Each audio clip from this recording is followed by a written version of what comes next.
Bem-vindos a Não Falamos de Política.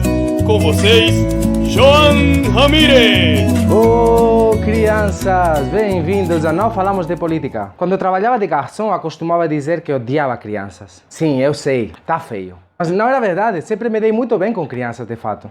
E com os adultos, a maioria. As crianças no Brasil vivem infâncias desiguais. Uns moram em condomínios de ouro, prata e bronze. Estudam em escola particular e comem 5 vezes por dia.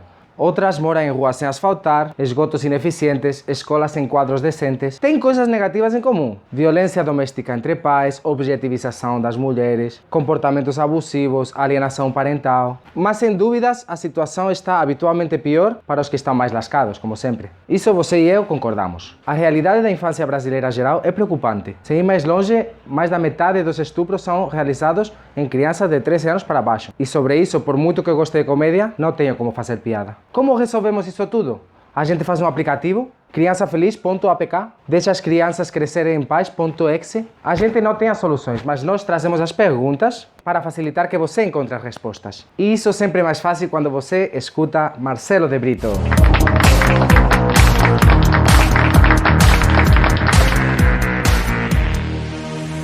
Ô Marcelo, desde os antigos gregos se fala que os jovens não prestam, que os jovens estão desinteressados, que não estão trabalhando, que não estão ligados com a atualidade. Isso desde os gregos antigos e até hoje. Mas será que hoje, com esse contexto, realmente estamos certos dizendo que há uma diferença enorme entre a juventude de hoje e a juventude de 10, 15, 20 anos atrás ou de uma geração atrás?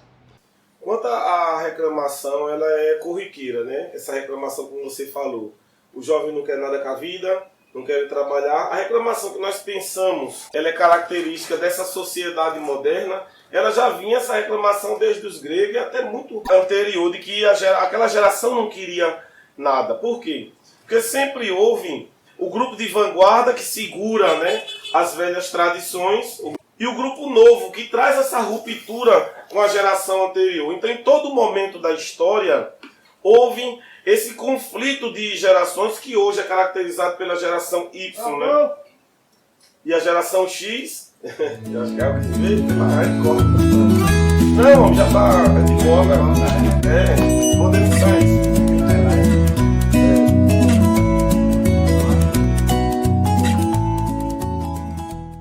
Entre a geração X e Z. Então, antes também havia... Então, houve sempre a discussão de duas gerações. Uma anterior, essa guarda da sua geração anterior, um saudosismo. Das tradições, né? Das tradições, de que anterior era melhor, antes era melhor.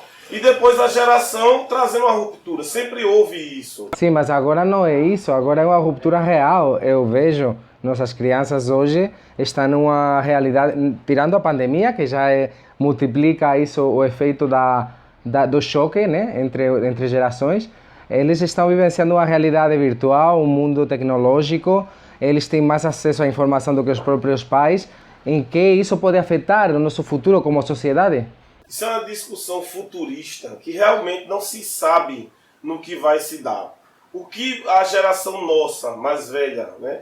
Nós que temos mais de 30, 40, tudo mais, tememos esse medo do novo. O estranhamento que a geração anterior está tendo quanto ao novo é um estranhamento que sempre houve na história. Só que hoje há uma ruptura, ou essa transição, ela está muito abrupta, ela está muito brusca, ela está muito impositiva, ela está muito radical, essa alteração. Evolui tudo muito rápido. Muito rápido, então há da geração anterior ter esse medo. O que é que vai vir?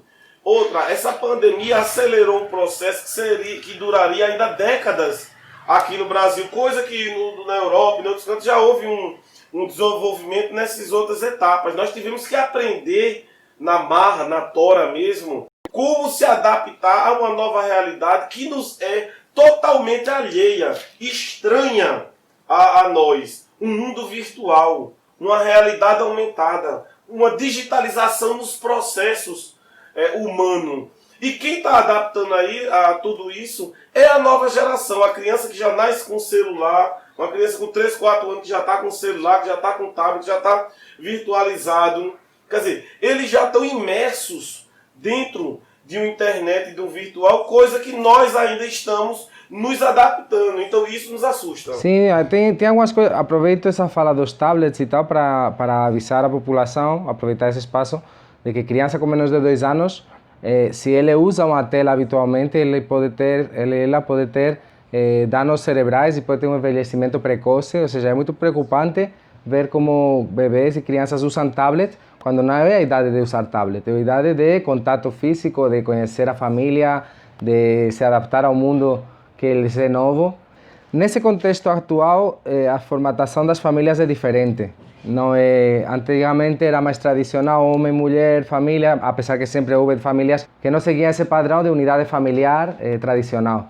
Hoje em dia vemos que tem muitas famílias separadas, sobretudo mães solteiras, mas também pais solteiros que cuidam dos filhos. Como isso afeta também essa realidade toda, esse conjunto? São as formatações no conceito de família para com as crianças. Por exemplo, como a gente já falou outra vez sobre o Zygmunt Bauman, né, sobre a sociedade líquida, e um dos sentidos dessa sociedade líquida é a velocidade em que os relacionamentos se dão, ou seja, se uma família passava 20, 30 anos para haver uma separação, como o aceleramento foi muito grande, as separações estão havendo com muito mais frequência, formando unidades familiares diferentes das unidades familiares mais conservadoras, ou seja, uma família monoparental, um pai solteiro, uma mãe solteira, trazendo com isso outras mazelas inerentes à própria condição de ruptura, ou seja, aquilo que é novo traz vantagem e traz mazelas também, traz vícios.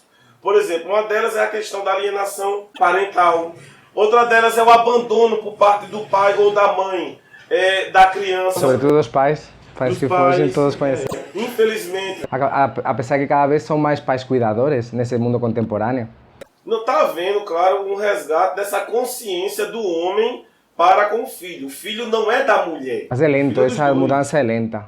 É muito lenta, e principalmente no Brasil, que as condições sociais não permitem. Por exemplo, aqui em Pernambuco, quando teve os casos de Zika, chikungunya, em que as crianças estavam tendo microcefalia, muitos pais, homens em especial, estavam abandonando a família porque não estava, segundo a justificativa deles, suportando aquela condição. A criança que chorava, por exemplo, a madrugada toda, sofrendo com essa doença e o pai tendo que trabalhar. Então criou-se mais ainda uma cisão, né? uma ruptura em que a criança com isso sofre, a mãe sofre, o pai sofre. Então foram novos sofrimentos que vieram com essa nova forma de unidade familiar, que pode ser só um pai, uma mãe, casais de homossexuais também, adotando crianças. Então veja que tanta coisa nova para uma mentalidade antiga que nós temos ainda. Estamos vivendo 2 gerações em uma.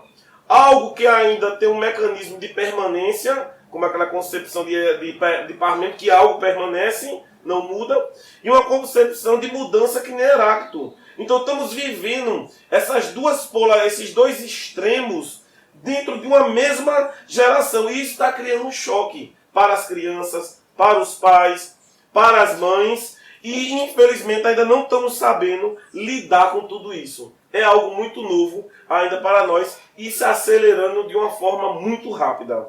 Vamos agora escutar o próximo vídeo, que vocês vão gostar, tenho certeza, e depois voltamos. Vamos lá. A sociedade vem moldando, pelo que eu entendi assim, vem moldando desde criança, vem tirando da criança e depois do jovem um senso crítico, um senso de pensar sobre os assuntos, sobre as coisas que estão ao redor dela, e essa questão de colocar forte o ter, né? O ser vai ficando esquecido. Então, até quando é uma questão de amizade ou de valores, vai ser valores que possam acrescentar algo, e principalmente algo material e financeiro. Então, isso já vai construindo uma sociedade onde vai deixando de lado as pessoas que menos têm possibilidades de crescimento, as pessoas que estão à margem da sociedade. Esse modo de ir criando a criança, de ir criando e educando os jovens, já vai contribuindo para a exclusão. Voltando do vídeo, como me falou meu amigo Rodolfo, vamos acabar com essa reflexão. Estamos vendo uma sociedade onde os adultos cada vez são mais infantis e as crianças estão sendo conduzidas a serem mais adultos e mais autônomos. Aonde nos levará? Não sei, mas nós vamos agora relaxar, que a gente já conversou bastante, e tomar um cafezinho. Vamos lá?